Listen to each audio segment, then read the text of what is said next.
হাসিনার ডানা ছিলেন, এরকম একটা ব্যক্তি কিভাবে এই উপদেষ্টা পরিষদে উপদেষ্টা হয়? ফেসবুকে পোস্ট করলেই সে মন্ত্রী হওয়ার যোগ্য হয়ে গেল, উপদেষ্টা হওয়ার যোগ্য হয়ে গেল?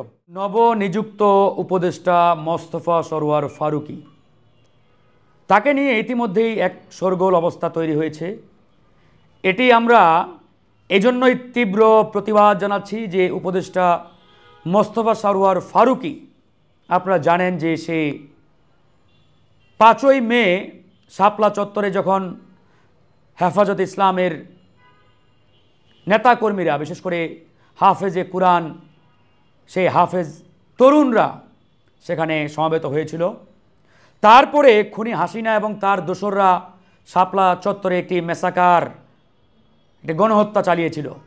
এরপরে মোস্তফা সরওয়ার ফারুকী সেদিন বলেছিলেন জঞ্জাল মুক্ত হলো শাপলা। তার মানে মোস্তফা সরওয়ার ফারুকী আমাদের শাপলা চত্বরের কুরআনের হাফেজ শহীদ ভাইদের জঞ্জাল বলে অভিহিত করেছেন। একই সাথে তাদেরকে জঞ্জাল বলা মানে আমাদের পবিত্র যে ধর্মগ্রন্থ রয়েছে সেই পবিত্র ধর্মগ্রন্থ অর্থাৎ পবিত্র কুরআন শরীফকে তিনি জঞ্জাল বলে অভিহিত করেছেন। এরপরে এরকম একজন ব্যক্তিকে 90% মুসলমানের এই বাংলাদেশে, এদেশের জনগণ কোনোভাবেই মানতে পারে না, মানার কোনো সুযোগ নেই।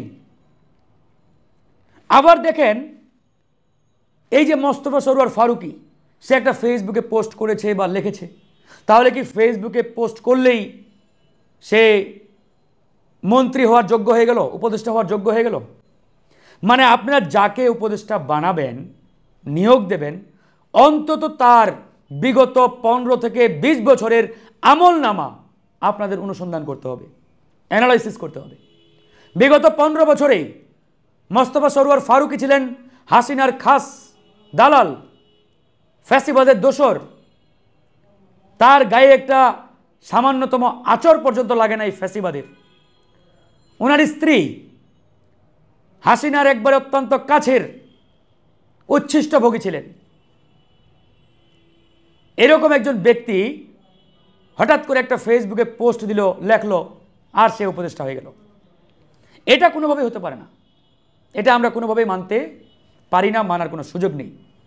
আমরা ঢালাওভাবে পুরো সরকারের বিরুদ্ধে নয়, কারণ এই সরকার আমাদের, এই অন্তর্বর্তীকালীন সরকার ছাত্র জনতার রক্তের উপরে দাঁড়িয়ে আমরা এই সরকার বিল্ড করেছি, প্রতিষ্ঠা করেছি।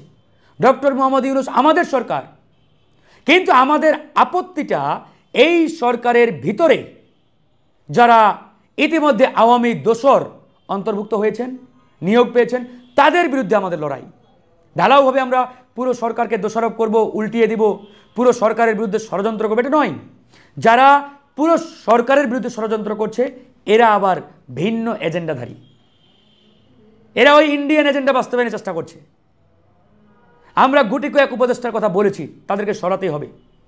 আলী ইমাম মজুমদার, যিনি খাস ফ্যাসিবাদের দোসর ছিলেন, হাসিনার ডানা ছিলেন, এরকম একটা ব্যক্তি কিভাবে এই উপদেষ্টা পরিষদে উপদেষ্টা হয়? আপনারাই বলেন কিভাবে সম্ভব? বশির আহমেদ একই, এরকম গুটি কয়েক যারা ফ্যাসিবাদের দোসর ছিলেন, এদের বিরুদ্ধে আমাদের লড়াই, এ লড়াই চলবে। এ জায়গায় আমরা কোনো কম্প্রোমাইজ করব না, নো কম্প্রোমাইজ। আলোচনা সমালোচনা যেটাই বলেন, প্রয়োজনে আমরা মুখ খোলা শুরু করেছি, আন্দোলনও শুরু হয়েছে, এটা সামনে আরও বেগবান হবে। তাই সরকার যেহেতু উদারতার পরিচয় দিচ্ছে, তারা যেহেতু বলেছে যে আমরা ভুল করলে আপনারা ধরিয়ে দেবেন, আমরা শুধরানোর জন্য প্রস্তুত আছি, তাদের এই উদারতাকে আমরা স্বাগত জানাই, স্যালুট জানাই। এজন্য আমরা তাদেরকে শুধরানোর সময় দেব, সুযোগ দেব। একবার দেব, দুইবার দেব, তিনবার দেব, 3বারের পরে কিন্তু আর সুযোগ পাবে না। কারণ 3বারের পরেও যদি একই ভুল হয়, সেটা ভুল নয়, সেটা অপরাধ, সেটার বিরুদ্ধে কড়া আন্দোলন হবে। তাই সময় থাকতে আমাদের এই সরকারের মধ্যে যারা ফ্যাসিবাদের দোসর যুক্ত হয়েছেন, ওই আলী ইমাম মজুমদার সহ, তাদেরকে অনতিবিলম্বে বহিষ্কার করুন, অপসারণ করুন। দেশপ্রেমিকদের, যোগ্য, অভিজ্ঞ, প্রাজ্ঞ এদেরকে অন্তর্ভুক্ত করুন।